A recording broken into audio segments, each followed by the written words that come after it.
영광을 보내 우리의 눈이 늘 주님의 영광을 바라보면 좋겠습니다. 찬양 감사합니다. 수련이 잘 끝났다고 어떤 분이 꽃을 보냈길래 꽃보다는 현금이 낫다. 참 모두가 수고했는데 그런 의미의 꽃인 것 같습니다. 감사합니다. 다음 주일에는 우리가 추수감사절로 이제 지킵니다. 본래 추수감사절은 이스라엘 절기에서 시작이 됐죠. 그러니까 수장절, 가을을 맞아서 걷어들인 곡식을 주께 올려드리면서 드렸던 이스라엘의 절기입니다. 거기에 뿌리를 두고 있습니다.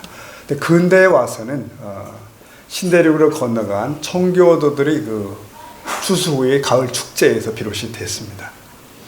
그게 이제 11월 넷째 목요일이었거든요.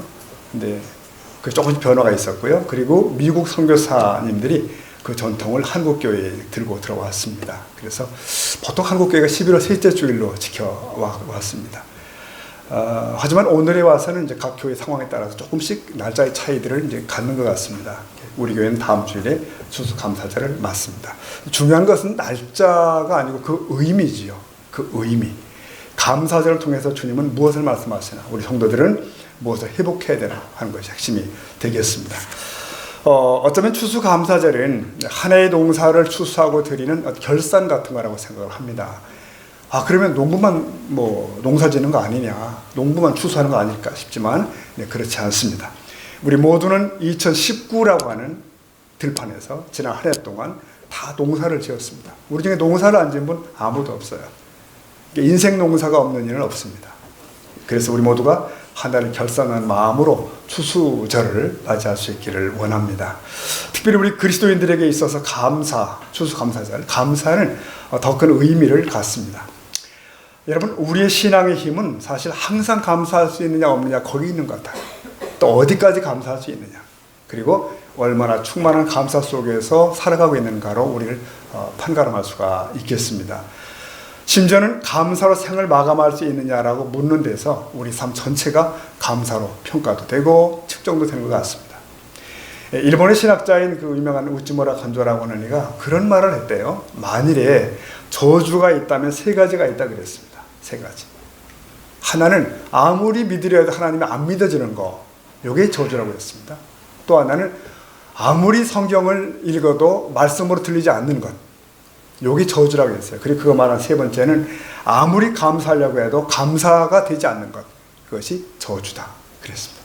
그러니까 감사가 안 되는 것이 저주라고 하는 그의 지적이 굉장히 주목할 만합니다.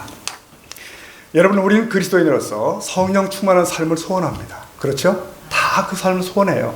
근데 그가 성령 충만한 상태를 누리고 있는가 하는 것을 무엇으로 추정할 수 있을까라고 묻는다면 어쩌면 감사일 수 있어요. 즉, 감사 충만은 성령 충만이다 말해도 틀림이 없습니다. 또는 감사치 않은 그리스도인은 성령을 근심케 하는 삶을 살고 있다라고 말해도 틀림이 없는 것 같습니다.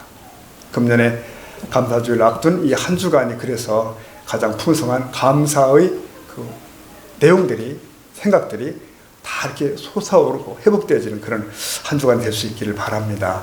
모든 사람, 모든 일, 모든 경우에 감사할 수 있다면 되겠죠. 네.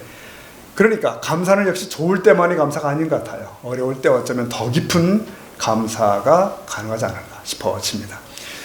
성경에 이러한 감사의 증인을 꼽으라고 한다면 역시 빌립보서를 쓴 사도 바울이다라고 말할 수가 있겠습니다. 여러분, 빌립보서는 다른 어떤 성경보다도 소위 기쁨에 대한 언급을 가장 많이 합니다. 짧은 성경인데 가장 많은 반복된 내용이 기쁨이에요. 그런데 바울이 그 글을 쓰는 상황은 기뻐할 수 있는 상황이 아니었습니다. 왜? 감옥에 있었거든요. 그래서 지금 갇혀있는 상태입니다. 아무런 자유가 없는 거예요. 어쩌면 그는 점점 다가오고 있는 자신의 죽음의 순간, 순교의 순간을 내다보고 있었을 거예요. 하지만 바울은 감옥 밖에서 자유를 누리고 있는 성도들에게 오히려 너희는 기뻐하라, 이거 반복합니다. 너희는 기뻐하라.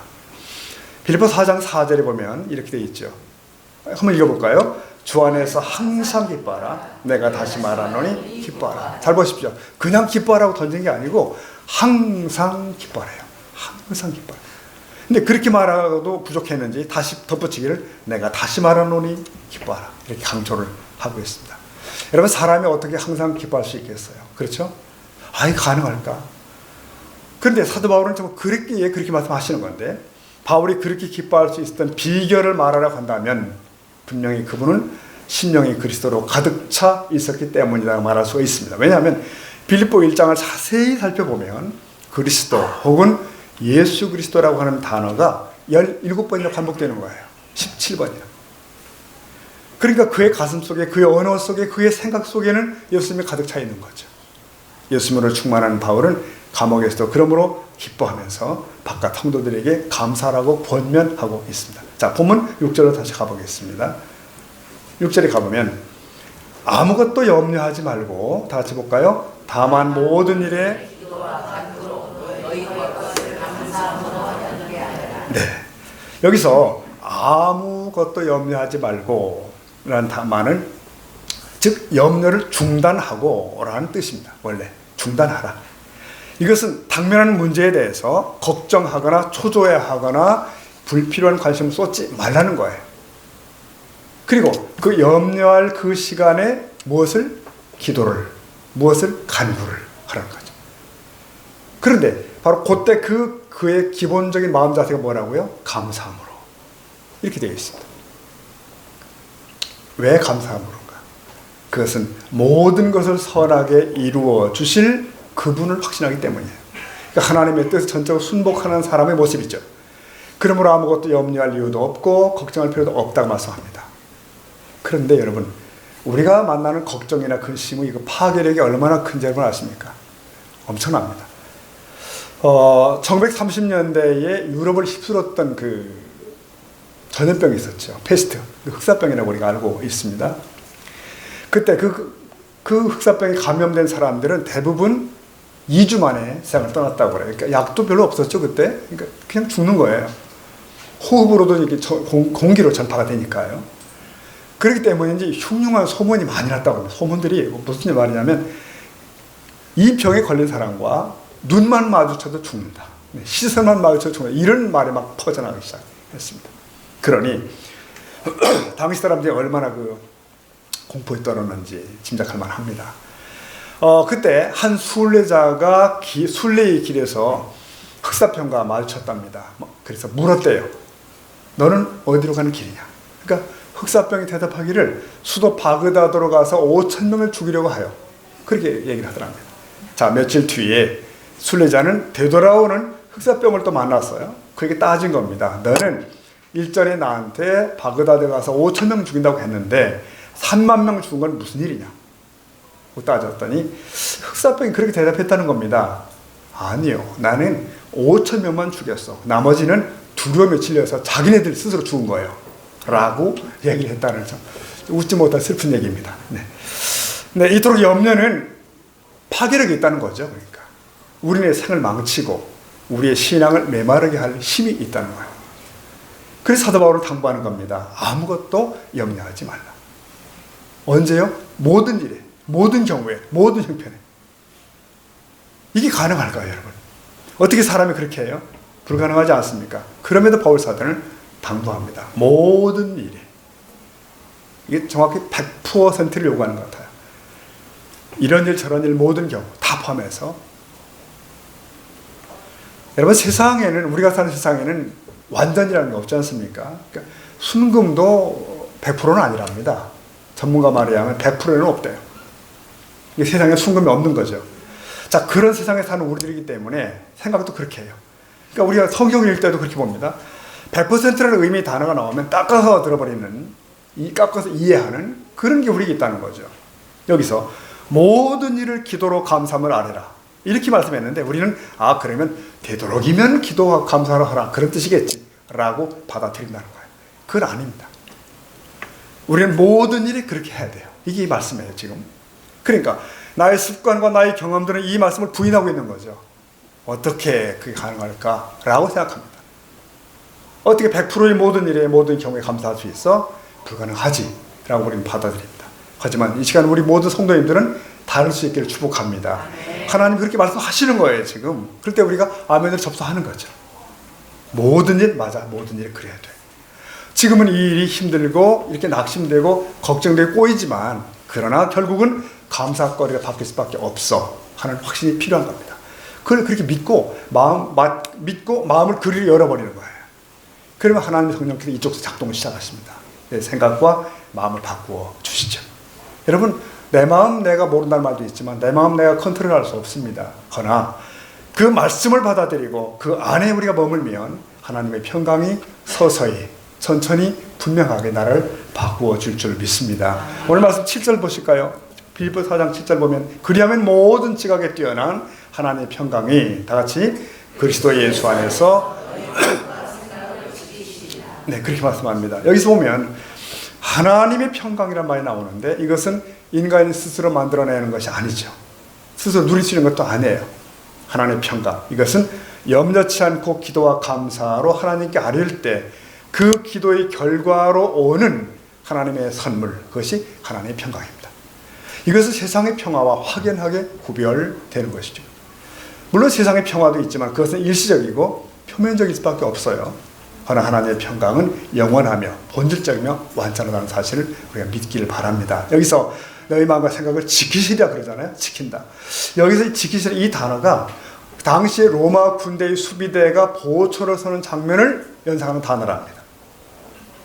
그러니까 하나님의 평강은 믿는 자의 마음을 지키는 파수꾼이라는 뜻이고요. 모든 근심과 실망으로부터 성도들을 지켜 보호하신다는 겁니다. 그 은혜를 누릴 수 있기를 축복합니다. 아멘. 그런데 이런 감사신앙에 있어서 구약의 대표적인 사람을 꼽으라고 한다면 역시 미스터 다윗인 것 같아요. 다윗은 여러분 아시지만 사울 왕 때문에 모든 걸 뺏기죠. 장군의 지위도 빼앗기고 가정도 빼앗기고 어디 가서 몸을 위탁하려고 제사장한테 가면 제사장이 죽어. 친구도 곁에 사라져요. 이제 얼마나 사람이 급했으면 나중에는 어디까지 가죠? 적국인 블레셋까지 피난 가잖아요. 아니 적진인 블레셋에 가서 위장 도피는 했지만 또 거기서 또 위기가 있어요. 그러니까 또 미친 척하고 그러다 간신히 또 살아남아요. 참 초라하죠. 이제 다윗에게 선택의 여지가 없게 됩니다. 다윗은 어쩔 수 없이 광야를 향해서 발길을 돌리게 됩니다. 광야는 여러분 삭막한 땅의 대표적인 단어입니다. 다윗이 조금 전까지 머물렀던 궁전과는 전혀 비교할 수 없는 것이 아니지요. 뜨거운 열기, 모래 폭풍, 또 밤중의 한파 이런 것들이 겹쳐 돌아와요. 네, 한참을 헤매던 다윗은 저 너머로 사해가 보이는 한 동굴에 들어가서 몸을 눕히고 잠시 눈을 감아요. 그런데 여러분 그곳이 나중에 유명해지는 아둘람 굴이 됩니다. 거기서 모든 게 이루어지죠. 아둘람 굴. 자, 이 컴컴한 굴 속에 앉아있는 다윗을 생각해 보세요. 세상 어디에도 갈 곳이 없고 기댈 곳이 없는 거죠. 이 광야의 굴 속에 혼자 있는 겁니다. 그런데 누웠던 다윗이 무릎을 꿇고 얼굴을 땅바닥에 대고 기도를 시작했을 때 분명히 눈물이 쏟아졌겠죠. 그때 드린 기도가 바로 시편 57편입니다. 시편 57편 읽을 때마다 그걸 기억하셔야 돼요. 배경을 알면 너무 큰 은혜가 되는 거예요. 거기 1절 보면 이런 말씀이 있습니다. 다윗이 고백하기를 하나님이여 내게 은혜를 베푸소서. 내게 은혜를 베푸소서. 내 영혼의 죽기를 피하되 주의 날개 그늘 아래에서 이 재앙들이 지나기까지 피하리이다. 그 마음이 다가오죠. 좀 다급했고 힘들었구나. 그렇게 울며 기도하다가 다윗의 마음이 이상하게 뛰기 시작하는 거예요. 그런 그 순간을 기억해내는 겁니다. 오래전 어릴 때 들판에서 홀로 양을 칠 때도 그는 혼자가 아니었어요. 내가 혼자가 아니었구나. 그때도 한순간도 하나님은 나를 외롭게 하지 않으셨어. 그걸 깨닫기 시작합니다. 하나님이 함께 하셨음을 깨닫게 된 거예요. 동시에 지금 함께 나는 사실을 깨닫기 시작합니다. 그래서 그 마음 깊은 곳에서 무엇이 찬양이 터져나오기 시작한 것이 그 뒤에 나오는 시편 57편의 내용들입니다. 자, 50편 7절부터 12절까지 내용을 한번 볼 텐데요. 우리 교독해 볼까요? 제가 한번 읽겠습니다. 하나님이여 내 마음이 확정되었고 내 마음이 확정되어 싸우니 내가 노래하고 내가 찬송하리이다. 내 영광아 깨어지다. 비파야 수금아 주여 내가 만민 중에서 주께 감사하오며 뭇나라 중에서 주를 찬송하리이다. 무릇 주의 인자는 커서 하늘에 비추고 주의 진리는 궁창에 이르리라. 우리 같이 볼까요? 하나님이여 주는 하늘 위에 높이 들리시며 주의 영광이 온 세계 위에 높아지기를 원하나이다. 이게 어디서 부른 찬양이라고요? 아둘람 굴에서, 적막한 곳에서, 절망의 그 끄트머리에서 말이죠. 이 내용을 가만히 보면 그래요. 여기서 터져나오는 이 감사는 도저히 눈물 없이 나올 수 없는 그것이구나 느끼게 됩니다. 다윗의 심령 안에 진정한 감사의 부흥이 막 일어나고 있는 거예요. 지금 거기서. 어두운 굴에서. 그리고 다윗의 삶에 놀라운 변화가 또 시작이 또 되죠. 여러분 그렇습니다. 눈물의 감사가 터질 때 삶이 변화되는 기적들이 일어납니다. 삶 속에서. 그러니까 최악의 상황의 삶은 그런 변화를 가져와요. 성령의 능력도 임해요. 그때야말로 하나님께서 우리에게 주시려고 하는 것들을 마음껏 주신 바로 그 타임이에요. 여러분 사실 다윗만이 아니죠. 역사 이래로 성령에 의하여 감사의 눈물의 감사로 인해서 이 파멸의 위기에서 놀라운 삶의 승리를 움켜쥐었던 사람들이 많습니다. 참 수도 없이 많아요. 근데 제가 한 글을 보다가 이런 내용을 봤어요. 휘트 크리스웰이라는 분에 관한 얘기인데 이게 기독교 가정에서 태어났습니다 원래. 그리고 그 가정 분위기 잘한 사람이에요. 그러니까 뭐 청소년기 청년기에는 교회 열심히 나오고 일도 하고 그랬거든요. 근데 그가 성인 되어서 도박에 손을 댄 거예요. 도박. 인생이 달라졌습니다. 그는 월급 받기가 무섭게 도박판으로 달려가고 이게 반복되다가 결국은 자신이 일하는 은행에서 그 현금에 손을 댄 겁니다. 커졌겠죠. 얼마 뒤에 은행 관리자가 경찰에 신고를 했고 결국 지목이 됐어요. 크리스웰이다. 그러니까 조사받으러 가기 전날 밤에 그 잠이 안 오겠죠. 잠을 이룰 수가 없습니다. 그래서 고민 끝에 종이를 꺼내서 유서를 남기고 차를 몰아서 한적한 곳으로 갔습니다. 근데 그 총을 꺼내서 관자놀이를 켜놓고 몇 번 댕기려고 하는데 도저히 댕길 수가 없는 거예요. 왜 이렇게 죽으면 난 지옥 간다는 거예요. 난 지옥 가겠다. 그래서 도저히 목숨 끊지 못하고 새벽까지 씨름하다가 집으로 돌아온 겁니다. 기진맥진했겠죠. 자, 유서를 발견한 가족들은 벌써 경찰에 신고를 한 뒤이고요. 가족들은 기쁘게 맞이했지만 경찰관이 바로 이제 수갑을 채워서 연행을 한 겁니다. 그 순간 크리스웰은 말할 수 없이 부끄러웠지만 동시에 한없는 자유를 맛보는 거예요. 자유를. 더 이상 남을 속일 필요가 없다. 이렇게 마음이 편한 것을. 자, 감방에 들어가서 그가 머리를 숙인 채 그의 눈에서는 뭐 한없이 눈물이 쏟아지겠죠. 끊임없이 자신의 처지가 너무 비참해. 그러면서 뜻밖의 그 눈물 가운데 발견하는 것이 그래 하나님 여기 함께 하셔 라는 생각이 갑자기 드는 거예요. 이 믿음의 뿌리가 참 중요합니다. 그래서 어릴 때부터 가졌던 것이. 그러면서 자신을 죄의 종로로 타는 데서 건져내시려는 하나님의 손길이 있다. 지금 섭리가 있다는 걸 깨닫기 시작하고 그는 거기서 계속 감사하고 또 감사하고 놀라운 시간을 보내게 됩니다. 나중에 그가 출소를 하게 되죠. 감옥에 나올 때는 들어갈 때와는 다른 사람이 새 사람이 된 거죠. 그러니까 변화의 새 사람 나와서 주님의 교회를 돕고 섬기고 열심히 그러다가 몇 년 뒤에는 어떤 교회의 정식 사역자가 되었대요. 그리고 얼마 후 인근의 다른 교회에서는 이 크리스웰을 담임 목회자로 총병을 하게 됩니다. 최근까지 그 교회는 켄터키 지역에서 가장 빨리 성장하는 교회 가운데 하나다라는 것이 지금의 평가입니다. 네, 파멸의 위기에서 눈물의 감사로 기적을 경험한 또 한 명의 다윗이 태어나는 순간이죠. 자, 성도 여러분, 이게 어떻게 다윗만의 일이겠어요? 어떻게 크리스웰만의 일이겠습니까? 지금 우리에게도 이러한 감사 회복이 필요합니다. 그리고 가능한 줄로 믿습니다. 이번 주간 우리가 감사 주일을 준비하면서 할 수 있으면 여러분이 감사의 고백문을 한번 작성해 보는 것도 좋을 것 같아요. 써보시는 겁니다. 근데 이 감사의 고백이 앞뒤로 빽빽히 채워지면서 우리는 다시 살 수 있습니다. 기적은 그렇게 시작돼요. 복받는 문이 열린다고 믿고 성령의 도움을 받아 작성을 해보십시오.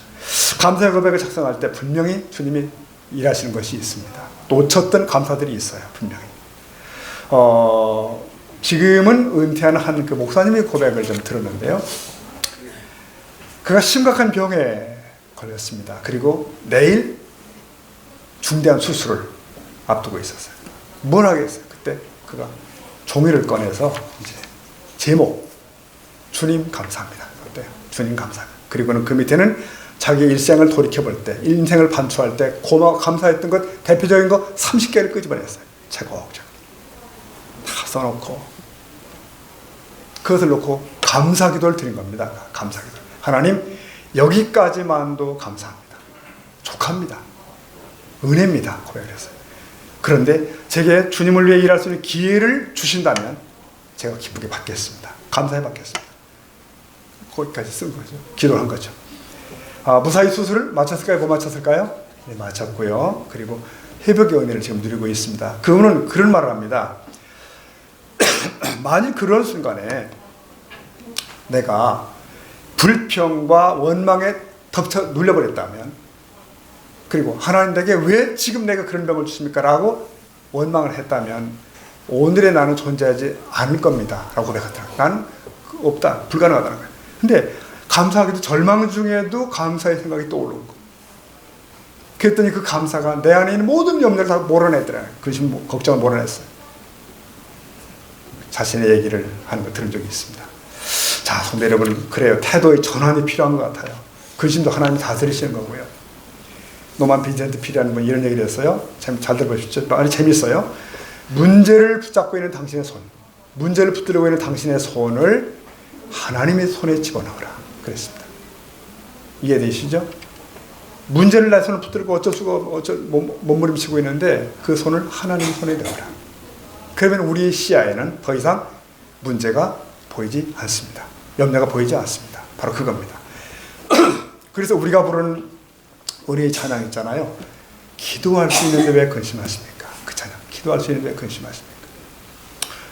벌써 오래전인데요. 영국에 있을 때 하루는 한 신학교를 이렇게 이제 아는 여와 함께 둘러보고 있었어요. 주말이야 뭐 학생도 없고 빈 강의실을 쭉 둘러보고 있는데 한 교실의 흑판에 누군가가 그렇게 써놓은 거예요. 누군가가 걱정할 수 있는데 왜 그걸 기도하는가? 그렇게 여러분 잘 아시잖아요 그 말? 네, 걱정할 수 있는데 왜 기도하는가? 물론 그런 우스개를 썼겠죠. 하지만 그런 우스개는 온 세계 사람이 다 공통인 것 같아요. 우리도 그 말 하잖아요. 지금 기도 안 하는 사람들에 대해서는 당신 걱정할 수 있는데 왜 기도를 해? 라고 얘기하지 않습니까? 여러분 대부분의 사람은 걱정 그리고 염려 있습니다. 겉으로 평온해 보여도 있습니다. 여러분 잠깐 옆에 분 한번 보십시오. 얼굴 속에 근심이 있나 걱정이 있나. 있어요 없어요? 없어 보이죠. 뭐 그지만 사실은 있을 거예요. 네. 저 사람은 근심 없을 거야? 있습니다. 저 목사님은 근심 걱정 없을 거야? 왜? 하나님과 한 동네 사니까. 없을 거야. 천만에만 다 걱정도 있고요. 근심도 있고 그렇습니다. 걱정거리에서 애초에 면제된 인간은 없습니다. 단지 그것을 어떻게 다루는가에서 차이가 있습니다. 분명한 것은 걱정하는 사람은 감사하기 어렵습니다. 걱정은 감사의 반대죠. 여러분 근심, 걱정, 염려 이게 한 통속이거든요. 다 같은 것들입니다. 걱정이라는 것은 일어나지 않은 일인데 미리 당겨서 가슴앓이 할 때 그걸 걱정이라고 합니다. 그런데 우스운 것은 걱정한다고 걱정이 해결되는 건 아니더라고요. 걱정할수록 걱정은 더 어때요? 많아져 가요. 이상하게. 이것들이 감사를 가로막고요. 이게 심해지면 불안, 심지어 나중에 우울증까지 가죠. 동양서양, 복음을 막론하고 이 근심과 걱정이 사람들을 덮어 누릅니다. 예수님 당시도 사람들 마찬가지 같아요. 자, 예수님의 말씀을 들으러 나온 사람들의 얼굴을 주님께서 둘러보시다가 그들 안에 있는 근심을, 걱정을 보신 거예요. 그들은 다 특히 고대에는 먹고 살기 어렵잖아요. 의식주의 걱정이 많습니다. 그때 주님이 그래서 그들의 얼굴을 바라보다가 이 말씀을 주신 거예요. 마태복음 6장 25절. 그러므로 내가 너희에게 이르노니 목숨을 위해 뭘 먹을까? 무엇을 마실까? 몸을 위해 무엇을 입을까? 염려하지 말라.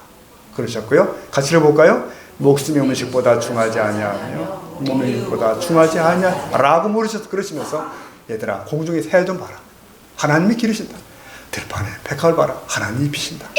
하물며 너희일까 뭐냐 라고 물으십니다. 그러면서 염려해서 키를 키울 수 있니? 못한다고 그러셨어요. 진짜 의사 그러는데 염려 많으면 키가 준답니다. 오히려 염려는 키를 키우는 게 아니라 줄입니다. 자, 예수님의 말씀하시면 그거예요. 하늘아버지가 계신다는 거예요. 너희에게는 하늘아버지가 계시다. 그걸 믿으라. 그겁니다. 한번 따라 하십시다. 하늘아버지가 계신다. 하늘아버지가 계신다. 그를 믿으라. 네, 그게 주님의 말씀이셔요. 자, 성도 여러분, 우리가 진정 감사를 회복하려면 이런 것입니다. 중요한 것은 일상 속에서 감사를 찾는 것을 배워야 됩니다. 일상 속에서. 그러니까 거창하고 대단한 사건들의 감사를 얘기하지 말고요. 우선 아주 작은 것들. 그러니까 아침에 눈을 뜨는 순간으로 감사가 시작되죠. 하나님 오늘도 하루를 주셨네요. 감사합니다. 왜요? 오늘을 못 받는 사람 많거든요. 제가 눈으로 볼 수 있음을 감사하게 해주십시오. 그런 거. 입으로 말할 수 있을 때 감사. 이번 저쪽 제주 수련회 때 특히 또 눈 얘기가 두 목사님한테 나온 것 같은데 중국인 현지 한 목사님도 한쪽 눈 가지고 왔어요. 한 눈은 안 보입니다. 학생 때부터 그랬는데 이 눈이 어려움이 있다. 그래서 같이 기도하고 그랬는데 또 폐예배 때 맡은 목사님은 또 한쪽 눈밖에 안 보이신 목사님이죠. 한국 목사님. 학부 신학을 같이 다녔었거든요. 그때 몰랐어요. 그분이 그런 분이죠. 멀쩡한 것 같았는데 그때도 어릴 때 찔려가지고 한쪽 눈 실명됐더라고요. 이미. 그 상태로 학부를 저하고 같이 다녔어요. 오랜 세월 지났죠. 한눈 가지고 살으셨는데 그 이제 좀 안압이 높아지면서 어려움을 겪고 약도 쓰고 수술하지만 쉬운 건 아닌 것 같아요. 그래서 뭐 설교 원고가 안 보이잖아요. 글씨 크게 해도. 그러니까 설교 원고 없이 계속 묵상과 기도 중에 설교해야 되는 그런 상황까지 와 있는 그런 고백을 하시더라고요. 그 순간 야 이게 참 두 눈 멀쩡히 뜨고 앉아있다는 게 얼마나 또 감사한 일인가. 우리 생각을 못 하잖아요. 그런 걸. 네. 두 다리로 걸을 수 있는 것도 얼마나 큰 감사예요. 또 네 다리로 걸을 수 있다는 것도 대단한 얘기입니다. 어쨌든 이런 사소한 것부터 일상에서부터 하나씩 두씩 감사가 시작돼야 됩니다. 네. 이런 소박한 기도 속에서 우리는 평화를 누릴 수가 있어요.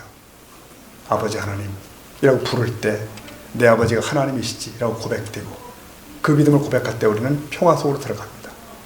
그 믿음으로 기도하면 걱정도 사라지는 것이고요. 이런 경험들을 누릴 수 있기를 축복합니다. 근자에도 종합검진 저도 이제 갔다 왔어요. 얼마 전에. 여러분 다 경험하죠? 이제 검진 다 끝나고 이제 오후에 이제 의사를 만나는 타임이 오잖아요. 이게 종합평가. 그럼 조금 마음이 좀 쪼이죠. 어린 학생이 선생님 만날 때만 그런 비슷한 거 아닌가 싶어지겠는데 드디어 의사 앞에 가면 의사가 이렇게 훑어보다가 첫 마디가 중요하죠. 큰 걱정을 안 해도 되겠네요. 이렇게 시작되면 마음이 평안하기 시작합니다. 2년 전보다 조금 문제는 있지만 잘 관리하시면 또 뭐 나이에 비해서 괜찮은 편이에요. 뭐 걱정할 필요 없습니다. 그 말을 듣는 순간 우리 마음속에는 안개가 사라지죠. 생각이 바뀌는 겁니다. 갑자기. 몸은 그대로인 것 같은데 생각 확 바뀌니까 마음도 평안해지고 그냥 그래요. 우리 마음을 잘 관리해야 될 줄 믿습니다. 우리 마음을 염려가 주장하지 않고 근심이 주장하지 않도록. 걱정은 하나님의 선물이 아닙니다. 하나님이 주시는 마음은 감사일 거예요. 마귀가 주는 것은 물론 걱정이겠죠. 어떤 분이 우스개로 이렇게 말했어요. 마음의 알통을 키워라 그랬어요. 마음의 알통을 키운다. 우리 성도들이 필요한 말씀 같습니다. 믿음으로 정면 돌파하십시오. 감당치 못할 시험은 없는 줄로 믿습니다. 믿음에 의한 두려워하지 않는 마음이 필요합니다. 맞습니다. 우리 성도들은 지금의 형통 때문에 감사한 자가 되어서는 안 되겠다는 거예요. 혹은 지금의 잘나감 때문에 감사하는 것이 아닌 거예요. 환경은 불리하고 처지는 어둡다 할지라도 그럼에도 불구하고 감사할 수 있는 우리가 될 수 있길 바랍니다. 왜? 이 모든 것을 보고 계신 분이 있잖아요. 아버지십니다. 당신의 아버지, 우리 아버지십니다. 우리의 시선을 하나님께로 돌릴 수 있는 그런 우리가 되길 바랍니다. 우리는 하나님의 존재하심에 대한 감사하고 그가 내 아버지심에 대해서 감사하고 그렇게 고백할 수 있을 때 상황은 그대로지만 감사로 우리는 바뀌기 시작합니다. 문제는 그대로 있지만 하나님의 평강이 나를 덮을 수 있습니다. 여러분 기억하십시오. 성도의 감사는 상황이 변화해서 나오는 것이 아닙니다. 하나님에 대한 깨달음이 올 때 감사는 시작이 됩니다. 성도의 감사는 선물이 핵심이 아니고요. 그것을 주신 분으로 인해서 감사를 하는 겁니다. 세상의 감사는 달면 삼키고 쓰면 뱉죠. 하나 우리는 아버지에 대한 신뢰 속에서 믿음을 지키고 거기서 감사가 있는 줄로 믿습니다.